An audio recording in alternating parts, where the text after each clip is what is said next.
सत संगत अगला होर सवाल लैने आ। असल च जिहड़ी गल्लां आम चलदियां होण वो ठीक है, जद भी कोई नवीं गल हो जाए ना तो मनुख प्रभावित हो जाता है। ये शायद साडी कोई मनोदशा मनोविग्यानिक तौर पर ऐसी है कि जिस वेले असीं कोई आम चीज़ ना देखिए, खास देखिए, उस तो बड़े प्रभावित होने। तो वो जिहड़ी खास चीज़ है उन्होंने कई बार ना करामात का दिता जाता है भी ये तो करामात ही हो गई जी। तो करामात की है और सिख धर्म में करामात दी आया कोई स्थान है या नहीं है, ये सानू सवाल आया सर रजिंदर सिंह जी तो US तो। उन्होंने यह सवाल है तो मैं बेनती कर रहा प्रिंसीपल सुरिंदर सिंह जी को भी वो दसन भी करामात की होंगी है और सिख मत में करामात की महत्ता। हाँ जी प्रिंसीपल साहब। वाहिगुरू जी का खालसा वाहिगुरू जी की फतेह। वाहिगुरू जी की फतेह। परम सत्कारयोग गुरु प्यारे गुरमत क्लास भी शामिल सारे वीरां भैणां दा तहे दिलों धन्नवाद। गुरमत ਅਤੇ ਕਰਾਮਾਤ ਇਹ सवाल आम सिखां दे विच चर्चा का विषय बनिया रहिंदा है। आओ इस गल बारे विद्वानां दे लिखे हुए विचार जानिए। पहला कि करामात है की है। गुरु ग्रंथ संकेत घोष के पन्ना 105 ते प्रोफैसर प्यारा सिंह जी पदम ने करामत लफ्ज वरत्या है करामात वास्ते ते नाल ही लिखा है इहदा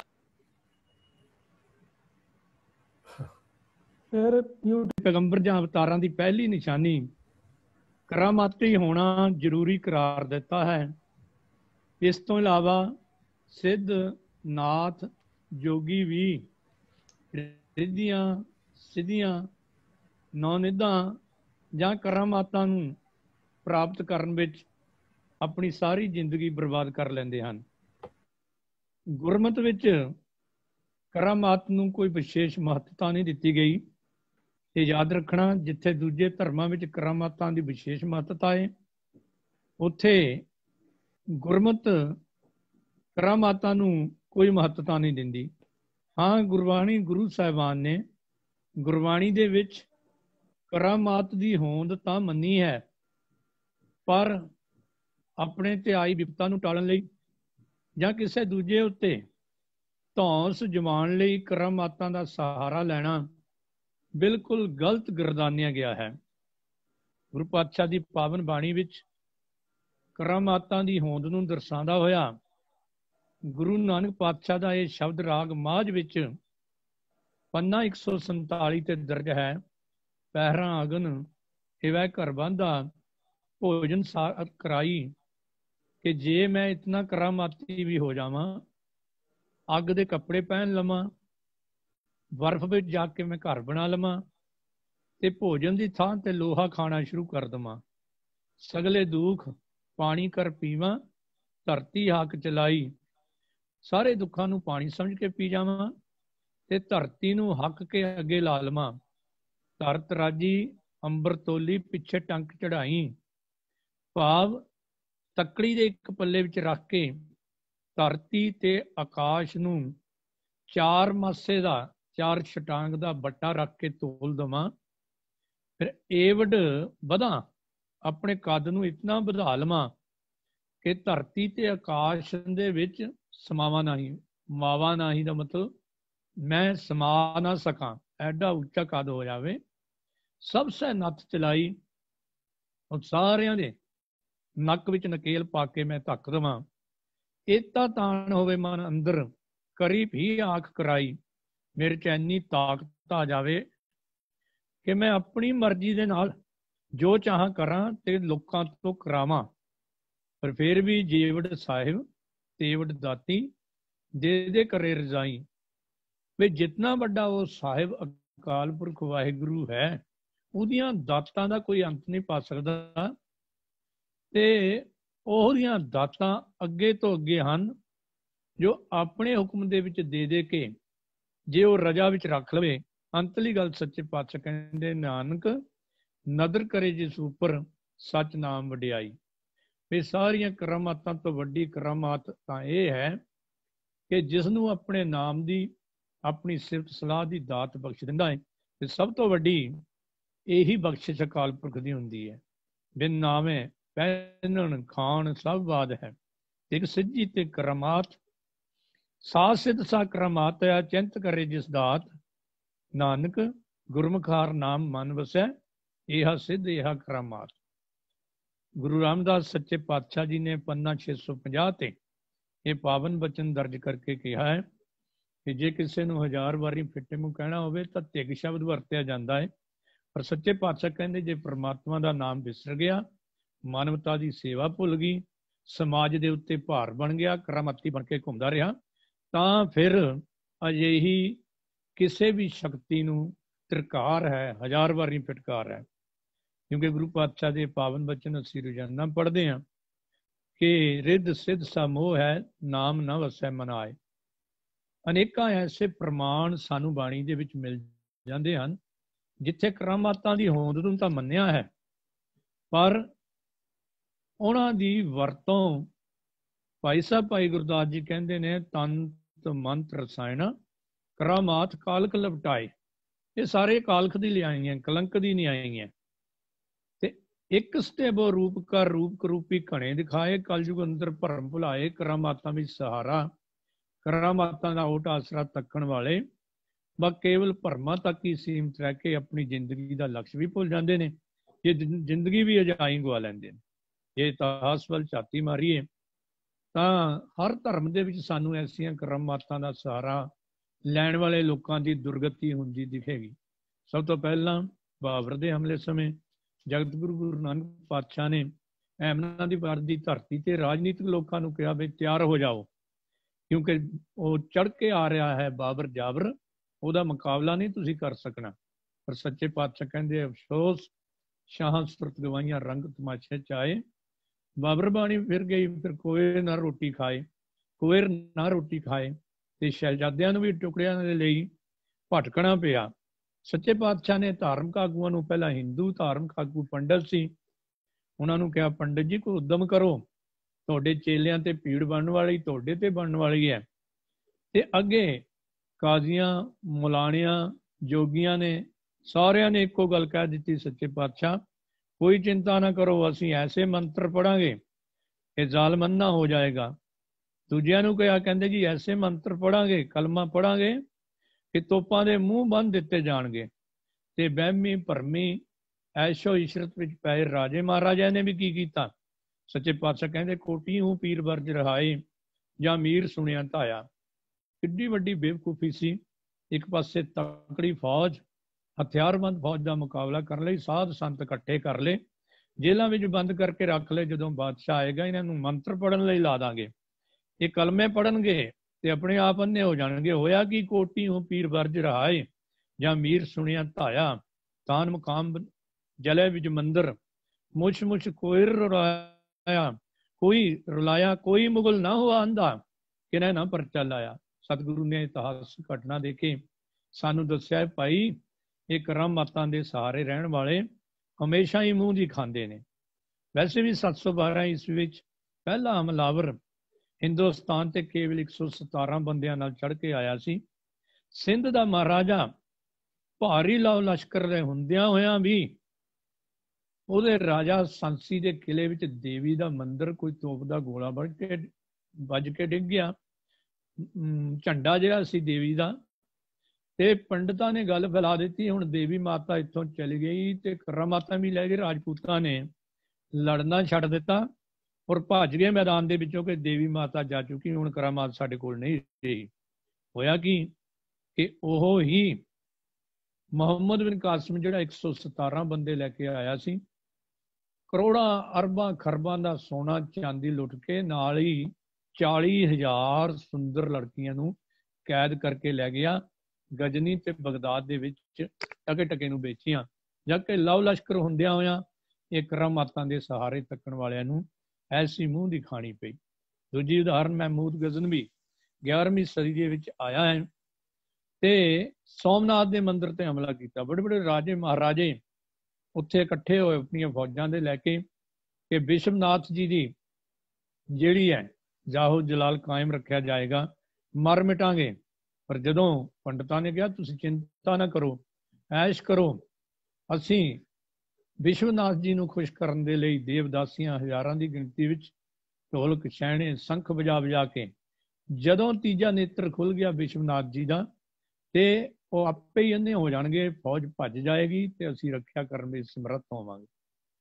ਹਜ਼ਾਰਾਂ ਸਿਪਾਹੀਆਂ ਤੇ ਸ਼ਸਤਰਧਾਰੀ ਯੋਧਿਆਂ ਦੇ ਹੋਣ ਦੇ ਬਾਵਜੂਦ ਇਹ ਪੰਡਤ ਲੋਕ ਜਿਹੜੇ ਨੱਚਦੇ ਰਹੇ, ਵਿਸ਼ਵਨਾਥ ਜੀ ਦੀਆਂ ਤੀਜਾ ਨੇਤਰ ਤਾਂ ਨਾ ਖੁੱਲਿਆ, ਪਰ ਮਹਿਮੂਦ ਗਜ਼ਨਵੀ ਦੀਆਂ ਛੈਣੀਆਂ ਹਥੌੜਿਆਂ ਨੇ ਉਹਨਾਂ ਦਾ ਪੇਟ ਖੋਲ ਦਿੱਤਾ, ਜਿਹਦੇ ਚ ਅਰਬਾਂ ਖਰਬਾਂ ਦੇ ਹੀਰੇ ਜਵਾਹਰਾਤ ਲੁੱਟ ਕੇ ਉਹ ਚਲਾ ਗਿਆ।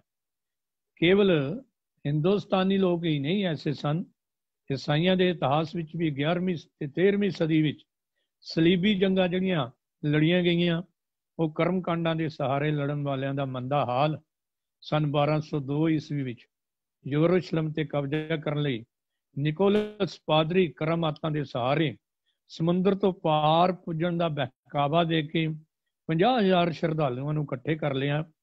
ਤੇ ਸਮੁੰਦਰ ਤੱਕ ਪਹੁੰਚਦੇ ਪਹੁੰਚਦੇ 30,000 ਤਾਂ ਰਸਤੇ ਵਿੱਚ ਹੀ ਮਰ ਗਏ, ਤੇ ਕਈ ਦਿਨ ਭੁੱਖੇ ਭਾਣੇ ਸ਼ਰਧਾਲੂ ਸਮੁੰਦਰ ਦੇ ਕੰਢੇ ਤੇ ਬੈਠੇ ਰਹੇ ਕਿ ਕੋਈ ਮੌਜੂਦਾ ਹੋਏਗਾ, ਕਰਾਮਾਤ ਹੋਏਗੀ। ਅੰਤ ਇੱਕ ਦਿਨ ਕਰਾਮਾਤ ਹੋਈ। ਅਚਨਚੇਤ 7 ਸਮੁੰਦਰੀ ਜਹਾਜ਼ ਆਏ, ਉਹਨਾਂ ਸਾਰਿਆਂ ਨੂੰ ਉਹਦੇ ਵਿੱਚ ਚੜਾ ਲਿਆ ਗਿਆ। ਔਰ ਰਸਤੇ ਵਿੱਚ ਤੂਫਾਨ ਆਇਆ।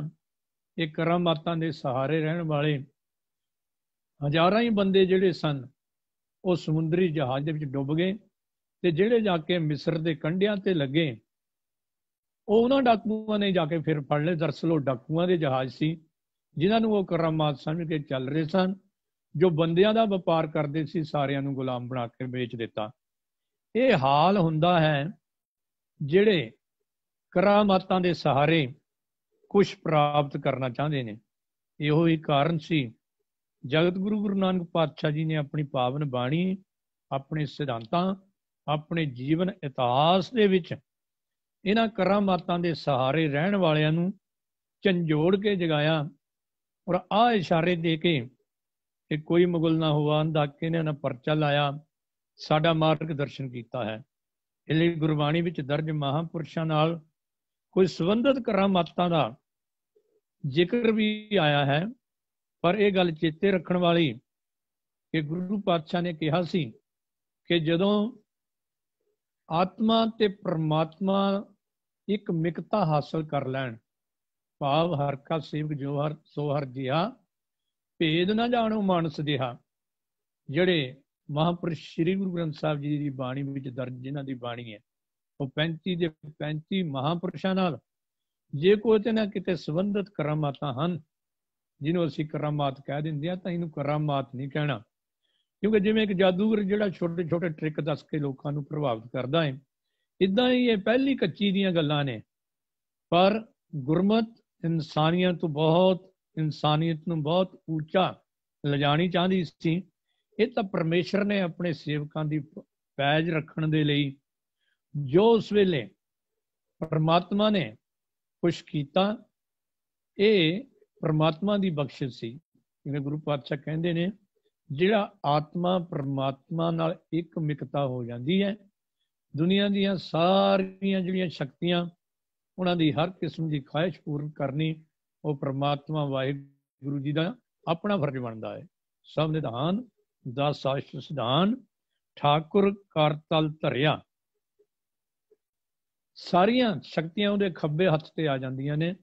ਜੋ ਪਰਮਾਤਮਾ ਵਾਹਿਗੁਰੂ ਜੀ ਦੇ ਦੱਸੇ ਹੋਏ ਰਸਤੇ ਤੇ ਚੱਲਦਾ ਹੋਇਆ ਉਹਦਾ ਨਾਮ ਸਿਮਰਨ ਕਰਦਾ ਹੈ, ਉੱਚਾ ਸੁੱਚਾ ਜੀਵਨ ਜਿਉਂਦਾ ਹੈ ਤੇ ਮਾਨਵਤਾ ਦੀ ਸੇਵਾ ਦੇ ਲਈ ਤਤਪਰ ਰਹਿੰਦਾ ਹੈ। ਇਹੋ ਹੀ ਕਾਰਨ ਸੀ ਸਿੱਖ ਇਤਿਹਾਸ ਦੇ ਵਿੱਚ ਬੜੇ ਵਿਖੜੇ ਸਮੇਂ ਆਏ, ਕਦੇ ਕਰਾਮਾਤਾਂ ਦਾ ਸਹਾਰਾ ਨਹੀਂ ਲਿਆ।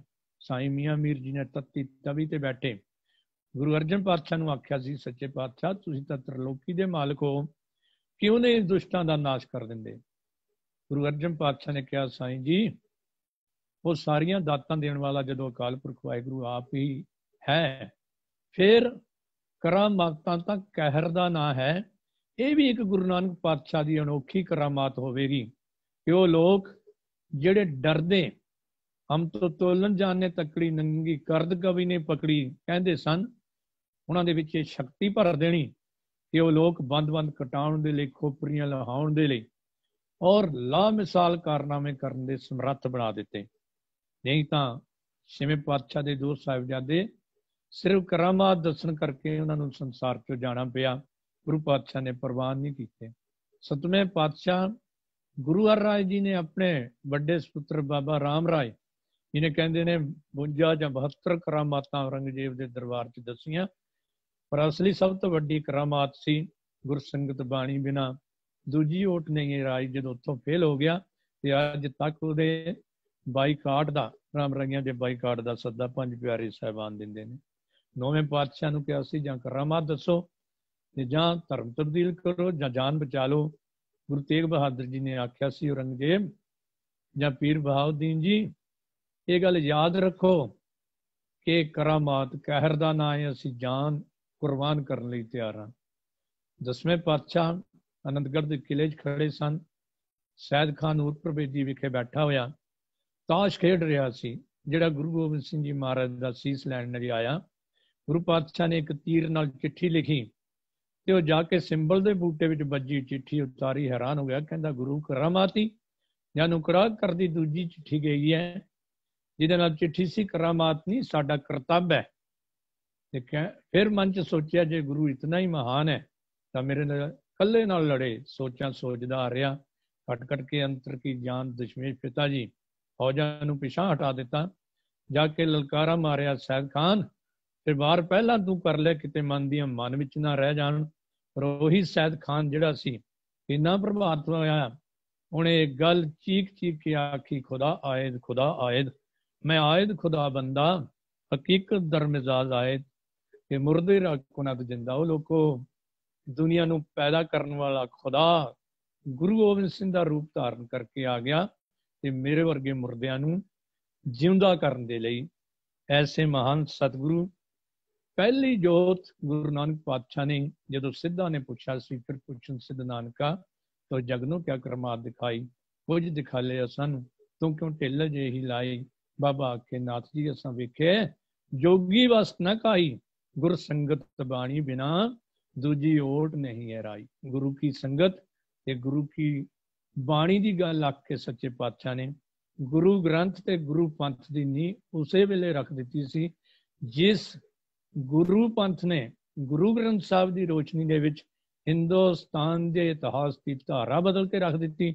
ਔਰ ਜਿਹਦੇ ਪ੍ਰਤੱਖ ਦਰਸ਼ਨ ਅੱਜ ਵੀ ਗੁਰੂ ਗ੍ਰੰਥ ਤੇ ਗੁਰੂ ਪੰਥ ਦੀ ਕਰਾਮਾਤ ਦਿੱਲੀ ਦੀਆਂ ਸੜਕਾਂ ਤੇ ਕਿਸਾਨ ਮੋਰਚੇ ਦੇ ਰੂਪ ਵਿੱਚ ਗੁਰੂ ਨਾਨਕ ਪਾਤਸ਼ਾਹ ਦੀ ਉਹ ਪਾਵਨ ਵਿਚਾਰਧਾਰਾ ਵਿੱਚੋਂ ਜਿਹੜਾ ਇੱਕ ਤੂਫਾਨ ਉੱਠਿਆ ਸੀ ਕਿ ਹਰ ਰੁਕਾਵਟ ਨੂੰ ਦੂਰ ਕਰਦਾ ਹੋਇਆ, ਜਿਵੇਂ ਦਿੱਲੀ ਦੇ ਲਾਲ ਕਿਲੇ ਤੇ ਬਾਬਾ ਬਘੇਲ ਸਿੰਘ, ਜੱਸਾ ਸਿੰਘ ਆਹਲੂਵਾਲੀਏ ਨੇ ਕਿਸੇ ਵੇਲੇ ਕੇਸਰੀ ਨਿਸ਼ਾਨ ਚਲਾਇਆ ਸੀ, ਉਹ ਪ੍ਰਤੱਖ ਨਜ਼ਾਰਾ ਅੱਜ ਵੀ ਗੁਰੂ ਨਾਨਕ ਪਾਤਸ਼ਾਹ ਦੀ ਸਿੱਖਿਆ ਦੇ ਵਿੱਚੋਂ ਗੁਰ ਸੰਗਤ ਬਾਣੀ ਬਿਨਾ ਦੂਜੀ ਓਟ ਨਹੀਂ ਹੈ ਰਾਈ। ਹਰ ਟੀਵੀ ਚੈਨਲਾਂ, ਸੋਸ਼ਲ ਮੀਡੀਆ ਦੇ ਰਹੀ ਸਾਰੇ ਸੰਸਾਰ ਦੇ ਲੋਕ ਤੱਕ ਰਹੇ ਨੇ ਕਿ ਵਾਕਈ ਪੰਜਾਬ ਵਸਦਾ ਗੁਰਾਂ ਦੇ ਨਾਂ ਤੇ। ਇੱਲੇ ਕਿਸੇ ਅਖੌਤੀ ਕਰਾਮਾਤ ਨੂੰ ਗੁਰੂ ਪਾਤਸ਼ਾਹ ਨੇ ਕੋਈ ਮਾਨਤਾ ਨਹੀਂ ਦਿੱਤੀ। ਹਾਂ, ਇੱਕ ਇਨਸਾਨ ਨੂੰ ਹੀ ਉਹਨਾਂ ਸ਼ਕਤੀਆਂ ਦਾ ਮਾਲਕ ਬਣਾ ਦਿੱਤਾ ਜਿਨ੍ਹਾਂ ਸ਼ਕਤੀਆਂ ਨੂੰ ਲੋਕੀ ਤਰਸਦੇ ਸਨ ਕਿ ਅਸੀਂ ਅਣਖ ਨਾਲ, ਇੱਜ਼ਤ ਨਾਲ ਜ਼ਿੰਦਗੀ ਜੀਵੀਏ। ਉਹ ਵਿਚਾਰਧਾਰਾ ਹੀ ਗੁਰੂ ਨਾਨਕ ਪਾਤਸ਼ਾਹ ਦੀ ਸਭ ਤੋਂ ਵੱਡੀ ਕਰਾਮਾਤ, ਨਾਮ ਬਾਣੀ ਦੀ ਕਰਾਮਾਤ ਹੈ। ਤੇ ਨਾਲ ਹੀ ਗੁਰੂ ਗ੍ਰੰਥ ਤੇ ਗੁਰੂ ਪੰਥ ਦਾ ਉਹ ਆਸਰਾ ਲੈ ਕੇ ਅਸੀਂ ਭੁੱਲ ਚੁੱਕੇ ਹਾਂ, ਜਿਹਦੇ ਕਰਕੇ ਕਈ ਵਾਰ ਨਮੋਸ਼ੀ ਆਉਂਦੀ ਹੈ। ਪਰ ਗੁਰੂ ਨਾਨਕ ਪਾਤਸ਼ਾਹ ਦੀ ਵਿਚਾਰਧਾਰਾ ਜਿਹੜੀ ਹੈ ਉਹ ਅਖੌਤੀ ਕਰਾਮਾਤਾਂ ਤੋਂ ਉੱਪਰ ਉੱਠ ਕੇ ਆਪ ਹੀ ਕੁਛ ਕਰਨ ਦੀ ਸਮਰੱਥਾ ਬਖਸ਼ਦੀ ਹੈ। ਸੋ ਮੈਂ ਆਸ ਰੱਖਦਾ ਹਾਂ, ਇਹ ਟਾਈਮ ਵੀ ਜ਼ਿਆਦਾ ਲੈ ਗਿਆ ਤੇ ਕਰਾਮਾਤਾਂ ਬਾਰੇ ਸਪਸ਼ਟ ਹੋ ਗਿਆ। ਕੋਈ ਹੋਰ ਵਾਅਦਾ ਕਰਨਾ ਚਾਹੁੰਦਾ ਮੈਂ ਧੰਨਵਾਦੀ ਹੋਵਾਂਗਾ ਜੀ। ਭੁੱਲ ਗਲਤੀ ਲਿਖੇ ਮਾਂ। ਵਾਹਿਗੁਰੂ ਜੀ ਕਾ ਖਾਲਸਾ, ਵਾਹਿਗੁਰੂ ਜੀ ਕੀ ਫਤਿਹ।